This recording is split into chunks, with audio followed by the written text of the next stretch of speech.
Olá, tudo bem? No vídeo de hoje eu gostaria de falar sobre um tema que está assim super em alta nesse momento de isolamento social, nesse momento que a gente está enfrentando aí os impactos da Covid-19 na nossa vida. Acho que assim, todos os grupos das minhas amigas, sei lá, um percentual muito grande dos pacientes tem falado muito a respeito da questão do quanto os sonhos estão impactantes, o quanto os sonhos estão sendo fortes na quarentena, né? Pessoas que falavam que não lembram dos sonhos, não lembravam dos sonhos, estão passando a lembrar. E eu queria falar um pouquinho a respeito disso dos sonhos. Vou falar de uma forma bem rasa, bem rápida, né? Todos nós sonhamos sempre, mesmo que a gente não lembre dos nossos sonhos, né? Os sonhos normalmente acontecem na fase REM do sono e eles têm uma força nessa fase do sono. A nossa atividade cerebral é quase similar à atividade cerebral das horas em que a gente está acordado. Então, tem uma produção aí muito forte, os sonhos acabam exercendo uma grande influência sobre a nossa vida consciente, né? Às vezes a gente tem sonhos que a gente acorda leve, tranquilo, a gente acorda angustiado, a gente acorda mal-humorado. Enfim, os sonhos têm uma influência sobre a vida mental consciente. Daí eu consultei esse livro aqui, que é um livro que eu gosto muito, que é O Homem e os Seus Símbolos. Ele tem um capítulo que é escrito pelo próprio Jung e tem algumas outras contribuições. E tem uma parte super bacana sobre os sonhos, então eu vou ler alguns trechos, tá?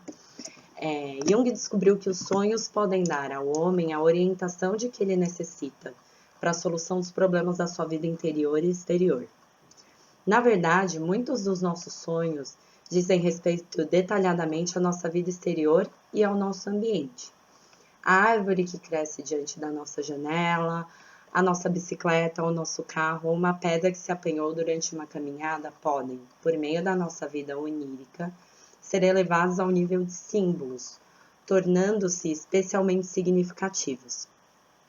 Se prestarmos atenção a nossos sonhos, em lugar de vivermos em um mundo frio, impessoal, de acaso sem maior sentido, poderemos emergir aos poucos para um mundo realmente nosso, repleto de acontecimentos importantes que obedecem a uma ordem secreta. Devemos entender que os símbolos dos sonhos são, na sua maioria, manifestações de uma parte da psique que escapa ao controle da mente consciente. Assim como uma planta produz flores, a psique cria símbolos, e todo sonho é uma evidência desse processo.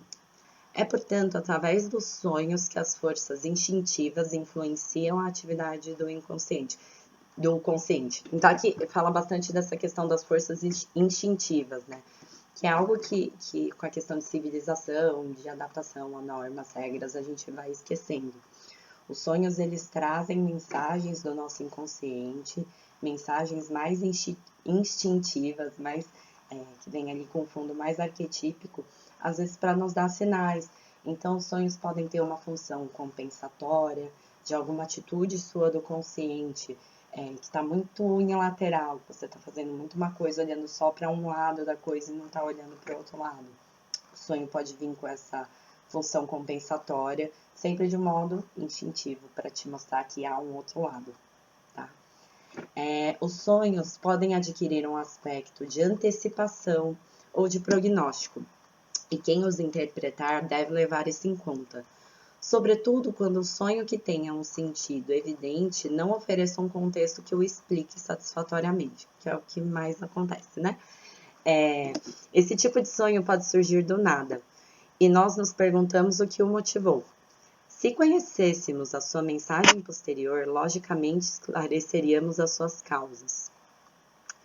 Porque só a nossa consciência que ainda não sabe a seu respeito. O inconsciente já está informado e já chegou a uma conclusão que é expressa no sonho. Aqui eu trouxe esse trecho por conta do que a gente chama dos sonhos premonitórios, né? Quando você sonha uma coisa e a coisa acontece um tempo depois. Os tempos, né? Os tempos do nosso consciente, o tempo do nosso inconsciente são diferentes. Então, às vezes, o nosso inconsciente já entendeu, já é uma realidade, já está informado, o nosso consciente não está. E os sonhos vêm nos dar alguns sinais a respeito disso. Se estudarmos os nossos próprios sonhos e sua sequência inteira durante alguns anos, verificaremos que certos conteúdos emergem, desaparecem e depois voltam a aparecer. Muitas pessoas sonham repetidamente com as mesmas figuras, paisagens ou situações. Se examinarmos a série total desses sonhos, observaremos que sofrem mudanças lentas, mais perceptíveis, que em geral tem a ver com o momento da vida do sonhador, essas mudanças, né?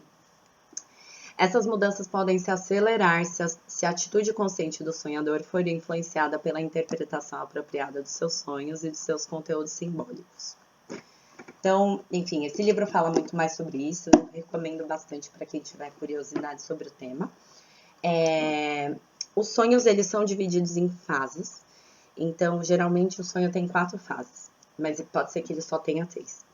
A primeira fase é a parte da exposição, que é como se fosse num filme, quando os personagens são apresentados, a cena, o local onde se passará a ação é apresentado, enfim, é uma parte introdutória do sonho.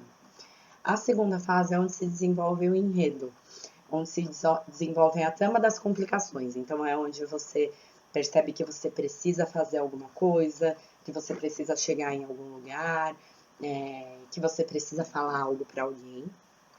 A terceira fase do sonho é o clímax. Então, é onde acontece algo decisivo que vai mudar o enredo. Então, é onde você precisa chegar em algum lugar e não consegue pegar um ônibus. Precisa ligar para alguém e não consegue discar um número. Enfim, eu estou dando exemplos mais simples, mas isso pode ser visto de uma forma mais complexa. E a quarta fase, que pode ou não existir, é a conclusão do sonho. Bom, por que eu falei tudo isso? E o que eu acho que é bem interessante para fazer nesse momento, já que todo mundo está com essa vida dos sonhos aí bastante ativa. Todo mundo não, a maioria das pessoas. Como terapeuta, eu sempre peço para os pacientes anotarem os sonhos assim que acorda, de manhã. Anotar o sonho assim que você acorda. Por quê? Não sei se já aconteceu com você de no meio do dia estar lá tomando banho e lembra de um sonho que teve de manhã. A atitude consciente, a força do consciente tende a empurrar esses sonhos para a inconsciência de volta. Então, assim que você começa uma atividade, se você pegar o celular e ler uma mensagem, o sonho já escapa. E eles escapam mesmo. Então, o ideal é que você anote os sonhos. Ou, não tem como anotar, vai estar escuro, dá trabalho anotar. Tem uma opção que eu acho muito válida agora com a tecnologia, né? Monta uma pastinha de arquivos de áudio ou abre uma conversa com você mesmo, enfim, no WhatsApp e grava áudios para você mesmo contando desse sonho assim que você acordar. A primeira coisa que você precisa fazer é isso. E depois vai ouvindo isso ao longo do dia, vai entrando em contato com esses sonhos ao longo do dia, vai prestando atenção nas mensagens que esses sonhos trazem. Do ponto de vista da psicologia junguiana, a gente não recomendaria que fosse buscar naqueles caderninhos, né? Ah, então sonhou com dente significa tal coisa, sonhou com cobra significa tal coisa. Que você busque o que significa cada uma das coisas para você. Pode ser que para um dentista sonhar com dente seja algo completamente diferente do que para mim. Pode ser que para um biólogo sonhar com uma cobra seja algo completamente diferente do que para mim. Então, trabalha com os significados que fazem sentido para você. Trabalha com o seu simbolismo, é claro. E aí, depois de entender o sonho através do que faz sentido para você, a gente olha para os símbolos para tentar entender o que vem de inconsciente coletivo aí nos sonhos, mas aí é todo um outro capítulo. Mas anota os sonhos, grava os sonhos, conversa sobre os sonhos, desenha os seus sonhos e leva isso para terapia, porque podem ter aí algumas mensagens super importantes. E basicamente é isso. Tem muito mais para falar de sonho, não para por aí, é um assunto muito longo aí dentro da teoria junguiana. Mas espero que esse vídeo tenha clarificado algumas coisas e qualquer dúvida, estou à disposição, tá bom? E é isso. Um beijo e até mais.